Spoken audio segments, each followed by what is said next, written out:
Alright guys, so today motherfuckers, today we are gonna be talking about the other side. And that is right, and that is taking into account, which might be wrong, so it's up to you to decide where this applies to you. We're talking about the side that was off the internet for the lion's share of their childhood. The motherfuckers who were off the internet and instead were on the streets, and instead were, not particularly on the streets, right? That's not what we're going for. We're not talking about, inner city guys, right? We're not talking about, bad seats. We're not talking about delinquents here. We are talking about, just people who have been out and about instead of their computer screen or instead of their TV screen. People who actually honed their social skills. People who actually, were out and about and did shit.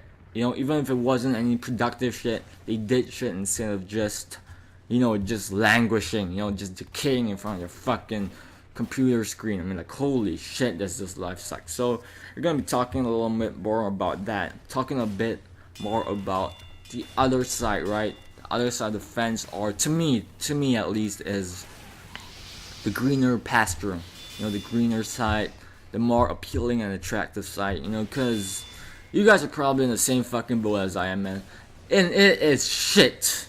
Alright? And it is shit. Let's not even try to deny that fact. Let's not try to be in denial. Let's not try to hide the facts. Let's not try to misconstrue it in some way. Because at the end of the day, right, it is the inferior life. It is the more second rate. This is the more low rent. It is the easier life. But as with everything that's easy, there's obviously a cost. And that cost is the fun factor. There just isn't a fun factor in sitting in front of a stupid ass, man, this fucking stupid ass screen, playing a video game. I mean, you might be like, okay, so you might be like a motherfucking video game, right? Motherfucking video game, the most fun thing a motherfucker can experience on earth at this point in time, period. That shit is just the pinnacle of entertainment. It is the pinnacle, it is the height of fun. To that I would say, bitch, you don't know shit. You don't know shit. Why you don't know shit? Well, you don't know shit because you haven't seen the other side. You haven't seen what it's actually like to be there, to actually reap the benefits, to actually be on the take, to actually receive shit. Like in front of a computer screen, there's only so much exchanges you can do. There's only so many conversations you can have. There's only so many people you're gonna meet, right? But if you was actually on about, like, if you was actually in the social scene, if you were actually high up in the social scene, you would actually, for one, you would be very, very well connected. So, if you had a particular path, right? If you had a particular line of work in line for you in the future, that is, you would actually be much more set up. You would actually be much prettier in the way that you'd sit, you would actually be pretty minted in terms of, not in terms of money, right? Because in terms of money, that's another topic entirely. But in terms of your social standing, in terms of where you are in your curve of life, right? You would be surged ahead. It would actually seem like you was playing in a different league to us. To us being the guys that are shut-ins, right? The guys who are indoors all the time, incessantly.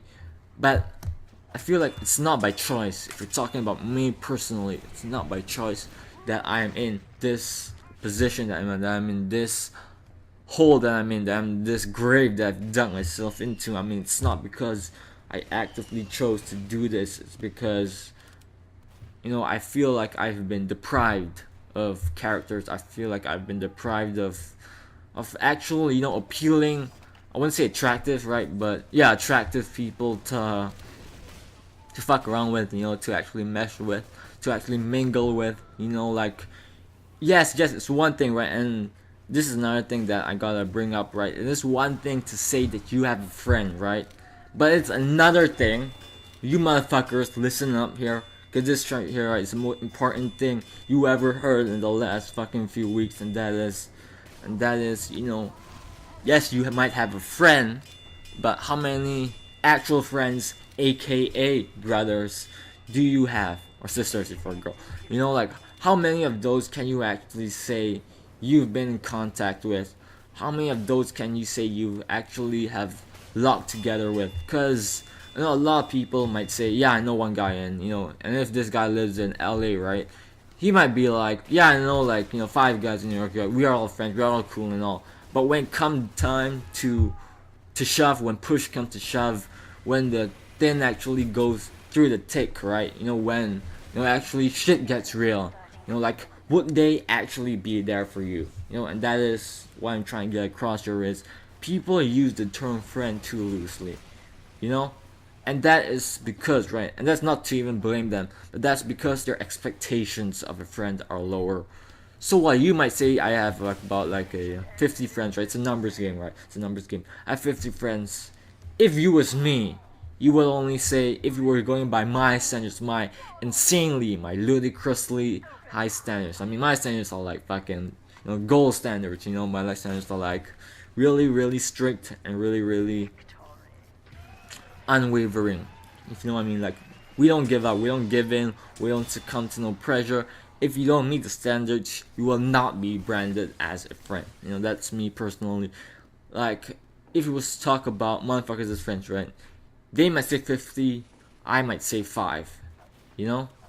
Like, if you were talking about people you actually knew, people that you got to know, okay, so it's maybe more than 5, but in terms of people that you actually want to be actively coming back to, people that you haunt, right? People that you frequent.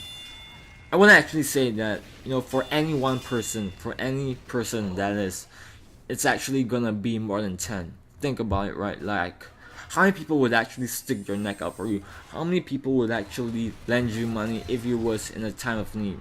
Like, if you was in the hole, if you was in debt, like, would they actually come in and pull you out of the fire?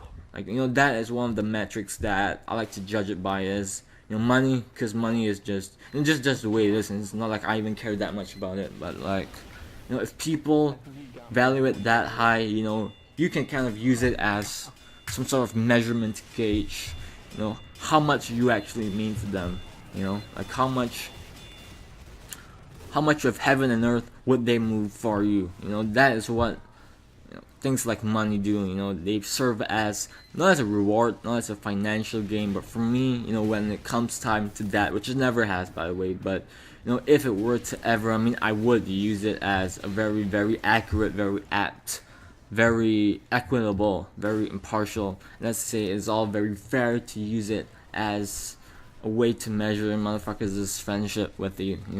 Like, it's actually a way, right? Like, if you're talking about people hanging out with you for an hour, not so much, right? But if we're talking about people actually sticking their neck out for you, people going the extra mile for you, you know what I mean? Like, that's what I'm trying to get at here is, would they go the extra mile for you? Would they put themselves, their belongings on the line for you? That is what I'm trying to get here. But anyway, getting back on topic here, like, the more slam bang life, the more exciting life, the more upbeat life that is social life instead of the shut-in life, which is our life, right? You and me, we're in the same boat on this, right? The shut-in life being the life where you look at other people's life through a peephole. You know what I mean? Like, you aren't actually there, but you view somebody else's life, and it's usually somebody who's more public, somebody who's more famous' life through a peephole.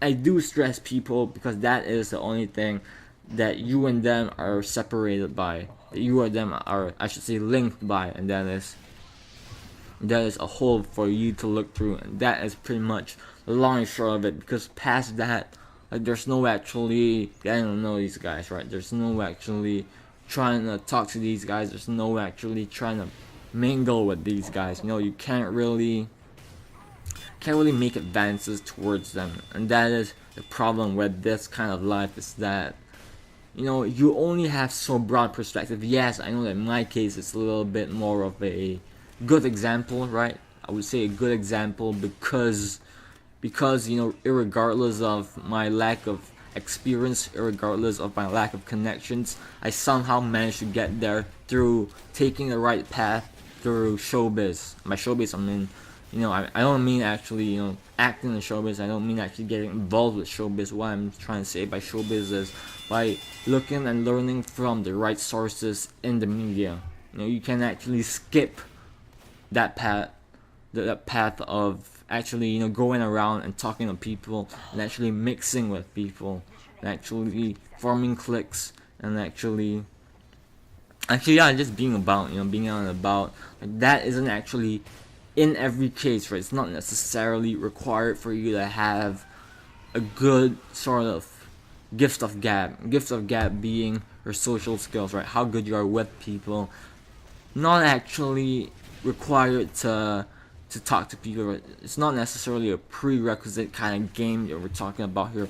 It is, however, a game of looking at it, right, and learning from it. You know, it's a game of analyzing, it's a game of thought, it's a game of thinking, it's a game of how smart you are.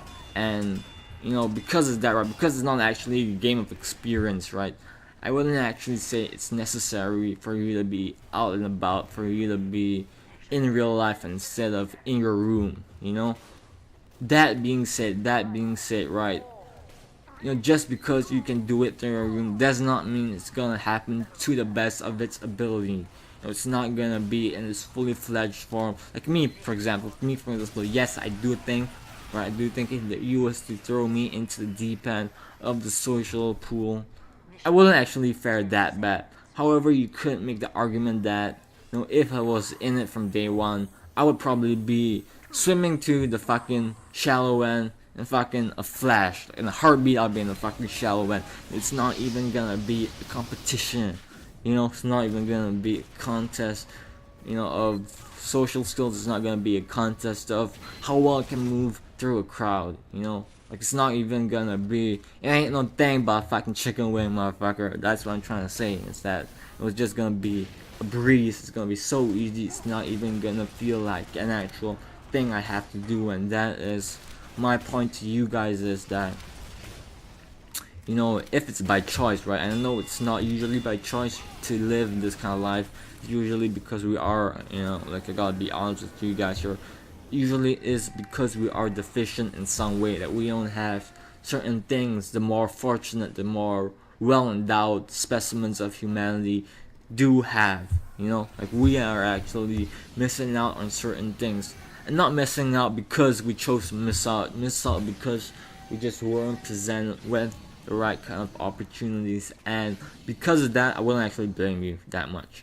However, I would blame you if this was an active decision, if you actually had people that wanted to fuck with you, and you was like, man, fuck you guys, man, fuck you guys don't mean shit to me, I'm my own fucking league, man, don't be like that, man, don't act like that, don't try to limit yourself, you know, because you can reach fucking stars, man, you could reach the fucking moon with your shit, you know, like, if you actually had it right, if you actually had the gift of gab, which is to say, you know, if you were actually socially gifted, I mean, from day one you should be mixing, from day one you should be meshing with other people, you know, you should be commingling, you should be hobnobbing, which is to say, hobnobbing, that is, you know, trying to move up the ranks by talking to more advanced, more professional, more in it kind of people, if you know what I mean.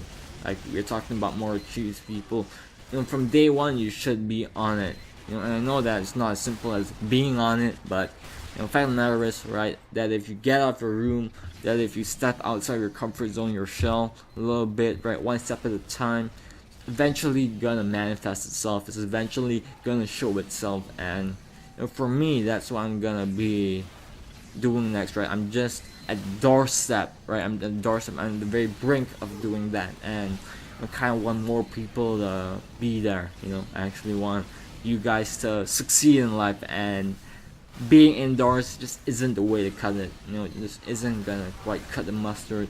It's not gonna be up to scratch. It's not gonna do it for you. Period. You know, period. It's not gonna convert into much. You know, it's not actually gonna get you minted. It's not gonna get you a mint, which is to say, it's not gonna get you, you know, fucking buku dollars. You know, it's not gonna get you any fucking where in life to be in my kind of position.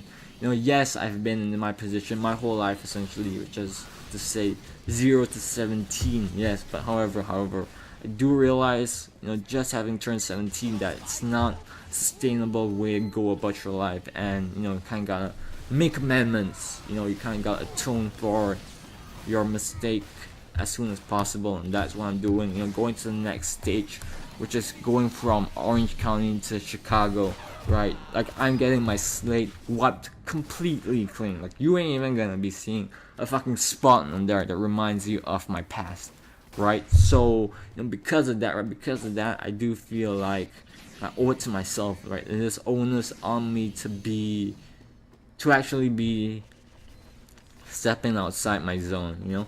Stepping outside my zone into other people's zone, forming connections, forming bonds, forming lessons for me to learn for later on in life. Because at the end of the day, right, we are talking about just high school. We are talking about just your teenagerhood, if you can even call it that, whatever you want to call it, you know. It ain't quite the big league yet, but you know, every step counts, and you know, you kind of gotta owe it to yourself to take every step that is presented to you. So I'll leave you guys on that, and yeah, have a good life if this is your last video, right? But yeah, to the others in the audience, have a very good day. Man, see things, right? Having a good day is fucking on you, right? It's not up to me to decide whether or not you have a good day. A good day is either up to you or up to the circumstances you're in. So, and when these motherfuckers wish you have a good day, bitch, I always be like, bitch, why don't you come into my life and help me out a little bit, you know? Like, why don't you come in my life instead of just wishing me, instead of just firing and forget? Like, why don't you actually come here and try to shape me up a little bit, try and improve my situation a little bit, you know? That's what I always think about when motherfuckers be wishing me good shit, you know? It's like, damn, you're missing the point here, you know, you're missing the point. But whatever the case is, man, like, I gotta go now. No, well, I don't really have to go now, but you know how it is, right? So yeah, see you next time.